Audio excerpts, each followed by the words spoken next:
Welcome to Middlesex Moments, the radio program and podcast produced by Middlesex Community College. I'm Steve Minkler, Academic Dean and Campus CEO, and your host for these programs. As always, Middlesex Moments comes to you from the radio and television studios in the Center for New Media, located on the main campus of Middlesex Community College here in Middletown. And I'm delighted to have with me today as my guest Sandra Couture, who's an educational technology specialist. She's been at Middlesex for the past 10 years. And today, Sandra and I are going to talk about decluttering. And how are you today, Sandra? I'm well, thank you. And what got you first interested in the topic of decluttering? Oh, that was probably because I bought the Marie Kondo book, The Life-Changing Magic of Tidying Up. I think I was going through a phase in my life where I just was, every time I went home, I just saw so much clutter. And it was really hard to keep my domicile or my home clean. And just because every time I had to clean, I had to move stuff and then dust and then put stuff back. And I got really tired of that. Housekeeping and housework is not my favorite thing, but I know it's an adult responsibility. Mm-hmm. And I started going online going like, maybe if I had less stuff, I would have to spend less time cleaning. Yep. And it's amazing how we accumulate stuff. I mean, we're entering a time of year where we've got the holidays approaching us, and if you celebrate a holiday where gifts are given, that adds more stuff to your house, you know? Yeah, so holidays are especially hard. I think because it's such a consumerist type of holiday, and for some family members or friends, their love language is gift giving. And so if, like for me personally, that is my love language. I love finding the perfect gift. And so it was a huge shift for me to go take a step away from buying things that I thought people would use. And actually now everyone in my family are moving towards more a minimalist type of attitude towards gift giving and buying more experiences versus buying things. Mm-hmm. And what's the difference really between decluttering and just simply reorganizing yourself? So reorganizing is really just shuffling around the stuff you have in your house, whereas decluttering is really focusing on what you want to keep versus what to get rid of. So the book that I bought, the Marie Kondo book, she focuses on things that spark joy. A lot of people follow more a minimalist thing where they're just getting rid of, 100 things a month or 10 things a day. And it's this arbitrary number. And they're really not looking at the stuff in a way that it brings joy to you. So it's a little bit of a different frame of reference. Like focusing on what to keep is much easier because what you want to keep and what sparks joy is probably 10 to 20% of what you have in your house versus focusing on what to get rid of. So it's, I think, a more positive type of take on decluttering because mm-hmm. It's really easy. When you find your favorite sweater or your favorite pair of slippers or whatever it is, your favorite books, it's easy to get rid of the other stuff. So right. So have you found, since kind of learning some of these techniques, that your life does feel less cluttered than it used to? I think I'm an avid shopper. That hasn't changed. But I'm more likely to go out and come home with empty-handed. There's a certain benchmark now that has to be met because I've gotten rid of all the stuff that's just like, again, consumerist items that I just bought for just the heck of it. And now because I have this benchmark of only having things in my house, like, I have a favorite painting, an oil painting. And that's such a high level of like every time I look at it, I mean, I put it right by my bed. So it's the first thing I see in the morning and the last thing I see as I fall asleep. So when you have this really clear benchmark, it's really easy to figure out like, I don't need those 3 sweaters or I don't need to buy, like whatever it is the newest thing for a gadget for your house. So it helps focus you and also helps your budget. Right? You get to stay on budget. And there's a lot of times that people say, oh, I wish I could do, take all these trips or do these experiences. And they don't understand how other people are able to do it. But if you really drive down to how people are able to do those experiences, those life-changing experiences, is they're not buying stuff. They're not wasting their money going out to eat or acquiring like the latest shoes or the DVDs or the gadgets. They're really focusing on their money on experiences. Okay. Well, great. It sounds like, after discovering this technique, this has really worked for you. And after a quick break, we're going to be back here on Middlesex Moments with Sandra Couture, talking about techniques that you can use to declutter your life, both your physical life, but also your virtual life as well. So you're listening to Middlesex Moments from Middlesex Community College. Stay tuned for more. Welcome back to Middlesex Moments, coming to you from Middlesex Community College. This is Steve Minkler. together with my guest Sandra Couture, who is the Educational Technology Specialist at Middlesex and has been here for 10 years. Actually part of a new team we have called the Learning Commons at the college. Yeah, that's pretty exciting. Yeah, you kind of decluttered some areas and kind of reconfigured and reorganized. All right. And you had to declutter when you moved your office, too. too. We can talk about the moving, because I actually was in charge of the move, and I was moving in my actual home, my personal home, and my professional home at the same time. So the Marie Kondo process helped a lot. Well, that's good. And I think, before the break, we talked a little bit about how you found this process a couple of years ago when you felt sort of your life getting maybe not out of control, but certainly cluttered. It was cluttered, yeah. So what does this process look like? If someone, one of our listeners decided, now's the time I want to declutter my life and declutter my home and my living space, how would a person go through this process of decluttering? Right. So there's a lot of different methods out there. And I'm not going to say that Marie Kondo's process. It's called KonMari. So it's a amalgamation of the first syllable of her last name and then her name. So Marie Kondo, KonMari. And she has a lot of followers. So her book came out in 2015, and it was translated into more than 30 languages. And it sat on the New York Times bestseller list for almost 2 years. So there was it's available in 40 countries. So there's a lot of people reading this book, and it might not be the right fit for everyone, but I'm kind of a third generation pack rat. My grandmother was a pack rat. I don't want to say hoarder. She was an organized pack rat. And at the time that I actually was reading this book, my grandparents were downsizing. So they were actually moving out of the house that they'd lived in for 50 years. Mm-hmm. And, she was inviting family members to come in and just grab what they wanted. And I think, So mm-hmm. There was things from my great-grandparents and my great-great-grandparents. And she's like, this is the one chance. And then she had a dumpster outside, and whatever you didn't take, it was going in the dumpster. They were getting older, and this is a big thing, people as they get, even when they move or they get older and they're downsizing, the decluttering it's a hard process because there's just so many sentimental things. Yeah. And it's hard for multi-generations of the family, the kids, the grandkids, the great-grandkids, to say, wow, you're going from, this house that we have all these memories in and all the things that sit in it that have, sentimental value. So, the reason why people have trouble decluttering is there's two reasons. There's attachment to the past or fear of the future. Mm. So, and Marie Kondo is really good at hitting on those, identifying those and exploring those. And so the difference with her and why it worked for me was people never really teach you how to declutter or how to tidy up. Yep. You can go to school and they teach you how to cook. They'll teach you how to sew something, but very few times do parents actually teach the kids how to tidy up their rooms. But they give the edict, clean your rooms. Mm-hmm. And I remember having a struggle because I shared a room with my sister, and Marie Kondo talks about this very thing in her book, which it made me laugh. I shared, there's an 8-year difference, so I'm the oldest, my sister's the youngest, and I remember getting the black garbage bags. And I would get rid of everything. And these garbage bags would sit there. And then my sister would come in. And she'd go back and retrieve the stuff and then put it on her bureau and put it in her closet. And I'm like, and that was very frustrating because and I think that's why that experience of trying to declutter and having family go back and get the stuff out, that's a very big thing in the book. It's just you get rid of it. Family does not come in. You do it by yourself. You do it in privacy, in solitude. And, because even in a couple, your significant other can come in and be like, what are you doing getting rid of these DVDs? And you're like, you just need to get rid of that stuff. And the big thing with so I live by myself and it's very easy.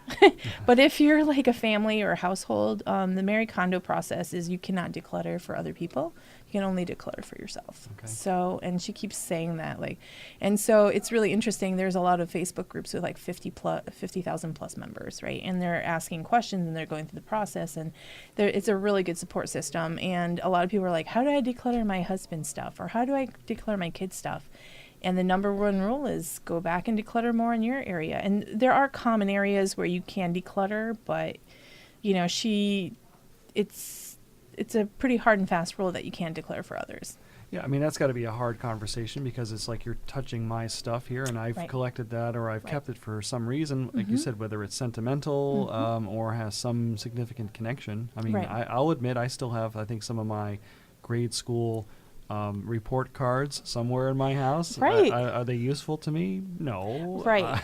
But they have some kind of sentimental value. Yeah. And until you are ready to get rid of that stuff, no one really should be, because it could really hurt your relationships with Sure. your loved ones. It's and I know I don't want anyone going in my stuff and determining for me like what to keep and what not to. What sparks joy for me, I don't have to qualify that for anyone else. I determine, and that's what's nice about the KonMari process is you're the expert on your decluttering. So the difference I think for me was before I had 100 things of, I had 100 books and 100 pairs of shoes and 100 this and 100 that. And when I went through the process, I figured that you don't have to have 100 of everything, but it's okay to have 100 of one or two things. So collections are okay so long as they spark joy, So if you go back and your thing is, I don't know, like anime little figurines or, me, it's shoes. I thought I was going to be I'm like a book nerd. Like I've been an avid reader ever since I was young, and I would go to the library and I'd be like, 20 books in a pile, and I would read and read and read and read, and I'm still a big reader. And I always thought, and I had at that point, before I started decluttering, 5 bookshelves from book to ceiling, like stuffed of books. And I thought, oh yeah, and her process is you do it by categories. So that's the big thing. Instead of going room by room, closet by closet, drawer by drawer, what you do is you collect in a category, and there's 5 categories. So you start with clothing. So you go from least sentimental to most sentimental. Because I know in the past when I tried decluttering, I would start in the day and it'd be like 9:30 at night, and there I am holding like a high school yearbook or some photos from a trip or something, and I never got past that and sentimental is the hardest, and that's why they keep it at the end. So as you go through, there's 5 categories. There is clothing is the first, then books, and then papers, and then they have what they call kimono. Kimono is a Japanese word. It's like a catch-all phrase for all the little odds and ends, like little kitchen utensils to paper clips to DVDs, and so there's a lot of and then the very last is sentimental. And so you go through each of those categories for every category of possession that you have. Yeah, so for example, if you start with clothing, right, and that's usually when I've actually ran a couple of decluttering challenges on Facebook with family and friends, and so they join me and create little Facebook groups where we have like a support system. And we always start with clothing and off-season clothing. We live in New England here, so in some places you don't have off-season clothing, but the stuff that you don't always wear. So for us right now, we're winter. It'd be very easy to go through and declutter your swimsuits and your cover-ups and your beach towels and whatnot. So you start with clothing, and what you do is you gather up everything. So you start with tops. So there's little subcategories, and there's actually little worksheets you can get online. You just, Google, KonMari list but you start with tops, and what I tell people is just grab all your tops. So that means, tank tops, sweaters, T-shirts, and whatever. And KonMari, Marie Kondo says to throw them on the floor. But I don't know about you. I have a little bit more respect for my clothing. I love clothing, so I put it on my bed. Right. Yes. So, and I just, and it took me you have to go through every drawer, every closet, every laundry basket and put it. And what you forget, if you follow this process, if you forget something in a back closet or back drawer, if you don't have it on the bed or on the floor when you're about to start the declutter process, you have to automatically put it in the donate declutter pile. And that's what I was going to ask you. So you've gone through this process. What happens with the stuff that you don't want? And I think that this works really well with today's sort of ethic of wanting to reuse, recycle. Right. So none of this goes in the trash. It depends. Like stuff that is stained or has holes or whatnot. There are people who are very ecologically minded, and what they do is they try to find places that they can like recycle the clothes, or they try to find, and so there are like some pretty avid people who are trying to like do exactly that and never put anything in a landfill. Then there's the other extreme where everyone puts it in big garbage bags and then they throw it in the dump, which I'm not in agreement with at all. So I'm a big secondhand shopper. I have been since I was in high school, because in high school I was trying to maximize what little money I had from my little jobs, my part-time jobs. And so I was always a big thrift and consignment shopper purely from a financial aspect. But as I got older and I had more financial wherewithal, it never changed. And so I personally advocate for finding thrift stores, very much local thrift stores that align with your ethics and your kind of ethical. So for me, there was a very conscious choice of not bringing it to Goodwill or Savers, right? Because I think those are big ticket stores. They don't really help the people in the community as much as I would like. I still shop them at those stores, but I donate. So I found at the time that I was moving, I was getting rid of tons of stuff. So I was like, and I was lucky enough at the time to have a charity right up the street that has a food pantry, a soup kitchen, and a thrift store all in the same location. And they had an outdoor bin. And literally every morning in the last month to 2 months before I was moving, I was bringing bags and I was putting them in the bins like at 6 a.m. before I was like getting up and going to work. And the problem, the good thing about this is that it's right in the community, and the money that they profit goes to the food pantry and the soup kitchen, which those are two things that are really important to me, are the people who are, struggling, to put food on the table and to keep a roof over their head, or don't have food and a roof over their head. And the thrift store too is, if people came in and they were of need, they could go in and they could shop. Like, that was another thing. It was part of the social services in that town. Great. Okay. Well, it's time to take a quick break. And when we come back, more with Sandra Couture talking about decluttering both your physical life and your virtual life. You're listening to Middlesex Moments. Please stay tuned for more. Welcome back to Middlesex Moments, coming to you from Middlesex Community College. This is Steve Minkler, together with my guest, Sandra Couture, Educational Technology Specialist at the college. And we've been talking today about decluttering and talking about Marie Kondo's book, The Life-Changing Magic of Tidying Up. And Sandra has talked about how this process has helped her on tidy up and declutter her life. And in this segment, we're going to actually have some questions from our listeners who've emailed in. And Sandra, one of our listeners asks, you were actually talking before the break about categorizing the things you own and kind of sorting through what you want to keep. And this listener asks, how do you deal with clothes when your body fluctuates between 3 sizes? Wow. I feel like this is, I don't want to qualify this as purely a woman question, but I know like a lot of women deal with this question, and it could be a guy or a gal.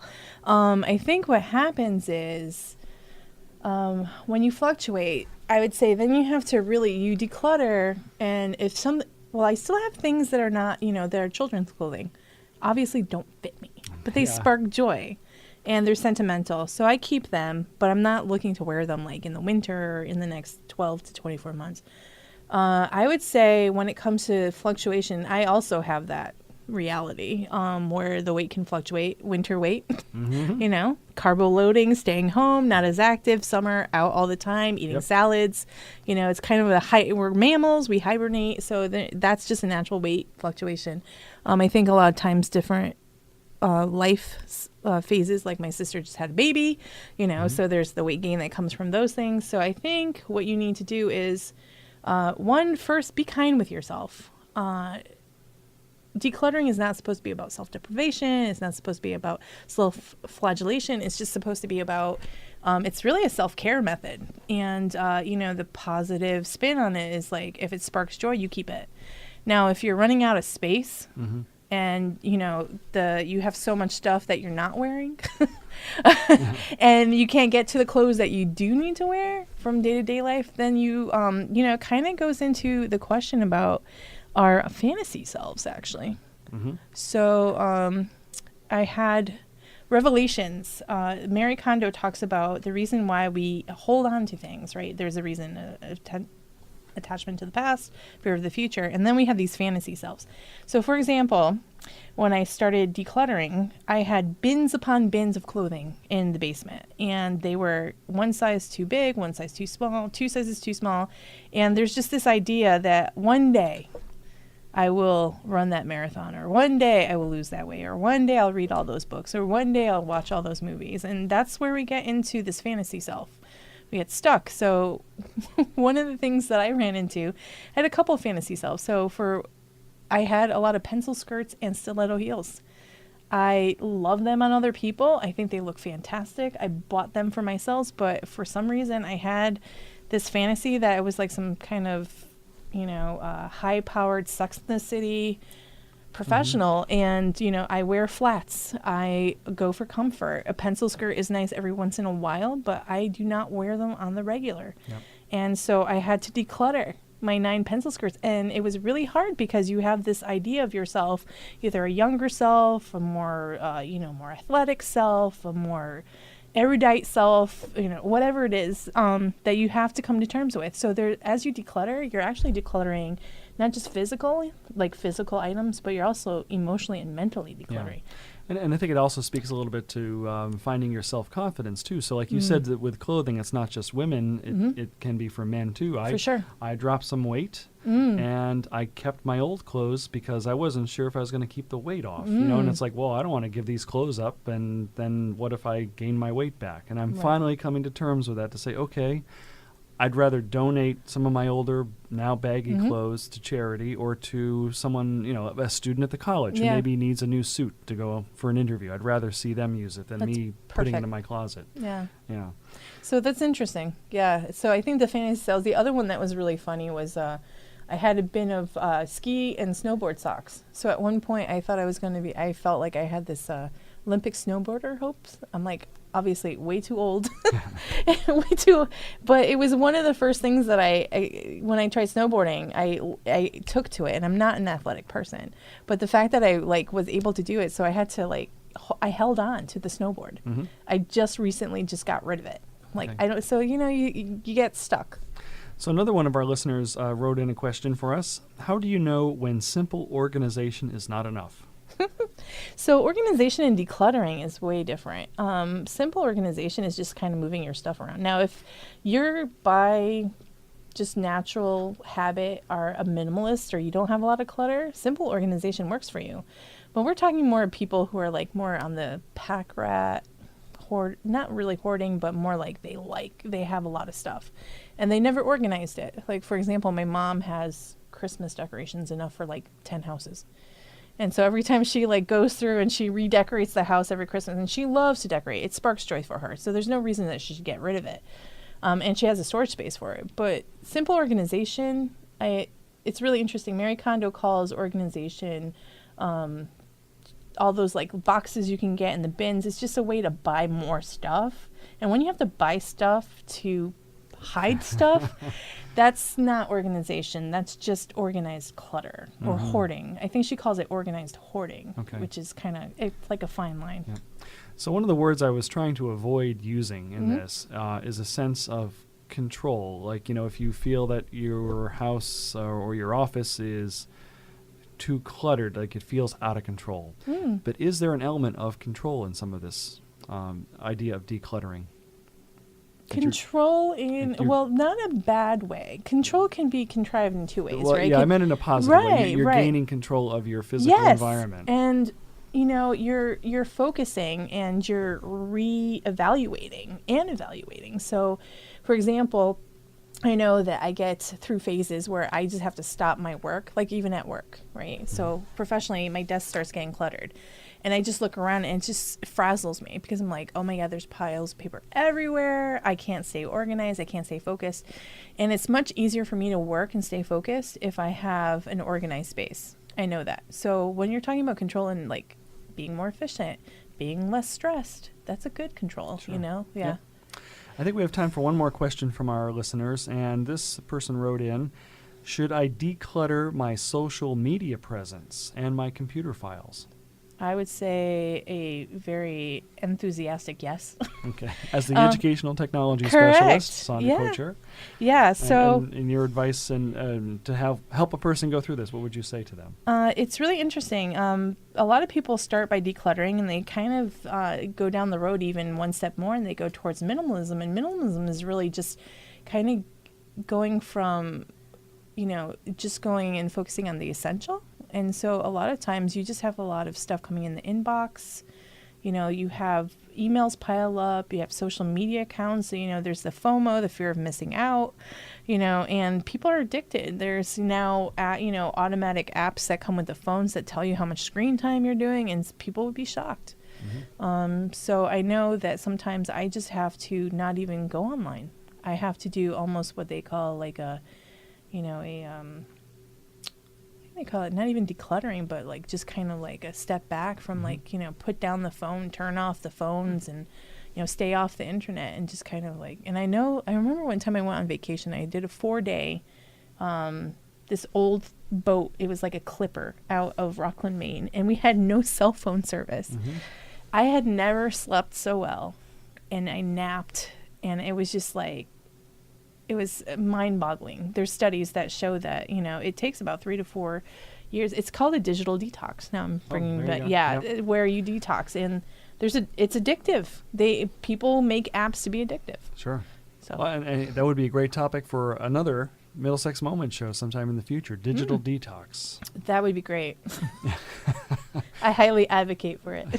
Well, and then you think about sort of the digital decluttering. There's a lot of information we put out there about ourselves, and it's pretty impossible to take some of it back, right. all of it back. Yeah, so, we've done trainings in social media do's and don'ts in the past, and the students are always, like, shocked. Like, what do you mean? Not just my friends see that? Oh, yeah. Or I thought I deleted that and it's still there somewhere. Right. Somebody archived it somewhere. Right. The big thing with Snapchat is, after 30 seconds, it's supposed to go away. And then Snapchat got sued by, I think, millions of their users. There's a class action suit that they were keeping this stuff on the server. Oh, gosh. That was a huge, huge brouhaha. Right. You think they're saying, hey, you put out something 30 seconds, it's gone. And anything you put out there, no matter what app or what platform you're using, it's there forever. Wow. Well, I think that would be a great topic for a future show. But in the meantime, our time is up for today. And I want to thank my guest, Sandra Couture, who is the Educational Technology Specialist here at Middlesex Community College. Thank you for joining me today, Sandra, to talk about decluttering. Oh, thank you for having me. Okay, and I want to thank everybody for listening today to another edition of Middlesex Moments. And as always, you're welcome to visit us in person at our main campus located at 100 Training Hill Road in Middletown, or at our Meriden Center located at Platt High School, 220 Coe Avenue, where we offer afternoon and evening classes 4 days a week. And of course, Sandra would want me to tell you and to remind you, you can always visit us online 24/7 at mxcc.edu. So on behalf of everybody at Middlesex Community College, I'm Steve Minkler, and we hope to see you again soon.